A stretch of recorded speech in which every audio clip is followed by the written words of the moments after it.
Welcome to this explainer. We're jumping right in today with this really profound, frankly beautiful idea that completely flips how we look at the natural world around us. The Mississippi here is not just scenery, it created the city. I mean, think about that for a second. When we look at a river, it's so easy to just see a pretty background for a picnic or a nice sunset, right? But a river isn't just a scenic backdrop, it's this dynamic, living piece of infrastructure that actively builds, sustains, and totally reshapes human civilizations. So let's dive into a fantastic case study, La Crosse, Wisconsin. We're going to be tracking over 250 years of rapid American transformation, all through the lens of this single spot on the map. By zeroing in on this specific corridor in the upper Mississippi Valley, we get a front-row seat to a microcosm of human ambition, industry, and huge ecological change. Because, honestly, the story of La Crosse isn't just some local history lesson. It's really the definitive story of how we, as humans, use, alter, and absolutely depend on the natural world over time. To do this, we'll track the evolution of the Mississippi River's identity across 5 specific eras. Number 1, the indigenous river highway. 2, the commercial frontier. 3, the lumber boomtown. 4, taming the wild river. And finally, number 5, finding the modern balance. But hey, before we even get into those eras, we've got to talk about the geography to understand why human communities have thrived here for roughly 12,000 years. This isn't just a random spot. It's a natural crossroads. You've got 3 major waterways converging, the Mississippi River, the Black River, and the La Crosse River, all tucked right beneath the amazing driftless area bluffs. It's basically the ultimate geographical hub. For thousands of years, this convergence gave people incredibly rich floodplain soils for farming, tons of freshwater mussels and fish, and those massive bluffs, they offered perfect, strategic defensive positions. Seriously, it was prime real estate way before modern maps were ever drawn. All right, let's move to Section 1, the Indigenous River Highway, covering the era from pre-1776 up to 1820. Back then, the river functioned like this massive, highly efficient economic interstate system. And actually, the area's very name, La Crosse, perfectly captures how vibrant this landscape really was.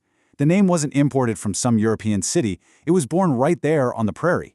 See, French observers and explorers like Zebulon Pike, who recorded the name in 1805, they watched native people playing this fast-paced stick-and-ball game that reminded them of, well, La Crosse. Native nations like the Ho-Chunk, who still maintain incredibly deep ties to the area today, along with the Dakota, Ojibwe, Meskwaki, and others, they didn't see this river as a border to cross. To them, it was a connector. The river was their infrastructure. Using highly mobile canoes, they navigated seasonal camps and kept up really complex trade networks that stretched all the way from the Great Lakes right down to the Gulf of Mexico. That brings us to Section 2, the commercial frontier, from 1820 to 1845. After the War of 1812, the U.S. started aggressively expanding into this valley, and wow, did it bring a stark contrast in technology and scale. Just look at the shift here. On one hand, you have early transit, canoes and slow keelboats just kind of navigating local seasonal networks. But then, the steamboat arrives, and steam power completely changed the math of the river. It allowed for rapid upriver travel, totally defying the current, and freight capacity just absolutely exploded. Almost overnight, the upper Mississippi went from a regional network to a massive industrial artery, tied straight to huge distant markets like St. Louis and New Orleans.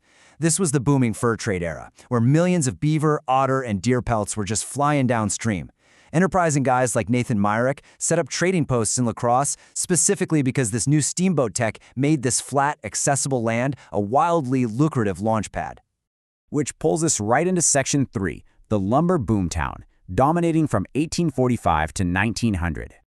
This was really the defining century for La Crosse. The key takeaway here is just how perfectly the local geography served this massive new industry. I mean, think about the incredible life cycle of a single log during this time. Way up in the Black River watershed, you had these massive ancient white pine forests. First, they were cut down in northern Wisconsin, hauled to the frozen rivers during those brutal winters, and then when the spring melts finally hit, millions of logs were literally just floated downstream. Because the Black River feeds straight into the Mississippi right at La Crosse, the city blew up into a massive processing center. Sawmills just lined the waterfront, lumber barons were making absolute fortunes, and when the railroads rolled into town in the 1850s, La Crosse became this huge dual hub where east-west rail traffic perfectly intersected with north-south river traffic. It sparked an explosion of German and Scandinavian immigrants, which fueled a booming economy of brewing, milling, and heavy industry. The river was quite literally building America's cities. But, as we know, boom times don't last forever.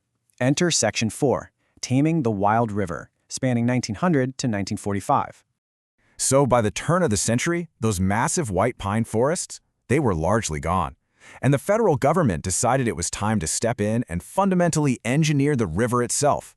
The before and after contrast here is just staggering. Before 1900, the Mississippi was wild. It had shifting sandbars, hidden channels that moved around under the water, and just massive, unpredictable seasonal flooding. It was a true wilderness frontier. But in the 20th century, the U.S. Army Corps of Engineers got involved. They built extensive locks and dams, dredged out these deep navigation channels, and totally stabilized the flow. Right near La Crosse, they built Lock and Dam number 7, which actually created Lake Onalaska. They literally transformed a wild, unpredictable river into a highly engineered, controlled commercial machine. And sure, it allowed for huge, predictable year-round barge commerce, but it also fundamentally and permanently altered the local ecosystem. And that massive transition leads us to our final era, Section 5, Finding the Modern Balance, from 1945 to the present day. Following World War II, the rise of the interstate highway system and huge rail networks really reduced our sheer reliance on river transport. So today, the river actually holds multiple really complex identities all at once. First off, it's an incredible ecological treasure. It's home to the Upper Mississippi River National Wildlife and Fish Refuge, which protects crucial wetlands and serves as a major flyway for huge numbers of migratory birds and bald eagles. But, it's still very much a working river too, having to constantly balance conservation with heavy commercial barge transport and regional agriculture. Plus, it's become this reclaimed cultural landscape, with a much-needed, renewed focus on honoring Ho-Chunk history and directly acknowledging the indigenous displacement of the past. It's juggling all of this while simultaneously grappling with some very modern, highly complex challenges. Things like sedimentation, agricultural runoff, and the ever-present growing threat of climate change and extreme flooding. When you take a step back and look at the big picture, the sheer speed at which human industries continuously redefined the entire purpose of this natural landscape is honestly dizzying. Think about it. In the 1840s, it's a fur trade frontier. Just 40 years later, in the 1880s, it's a smog-filled, industrialized lumber boom town. Fast forward 50 years to the 1930s, and it's a heavily engineered commercial machine. And today, in the 2000s and beyond, we're desperately trying to balance all of that heavy history with vital ecological conservation. In geological time, 250 years is barely a blink of an eye, yet we've managed to completely rewrite the river's job description 4 distinct times. Which brings us to the end of our explainer today, and I want to leave you with one final, really powerful thought. We've spent the last 2.5 centuries aggressively transforming the river to meet our commercial, industrial, and transportation needs. But as we step into a future that's increasingly defined by shifting climates, unpredictable weather patterns, and highly fragile ecosystems, the whole dynamic is shifting. The big question is no longer just what we're going to do to the water. We really have to ask, how will the river transform us next? I highly encourage you to take a look at the powerful, fragile waterways in your own backyard and ask yourself what era they're in today. Thanks so much for joining me to explore this incredible history, and as always, keep asking questions about the world around you.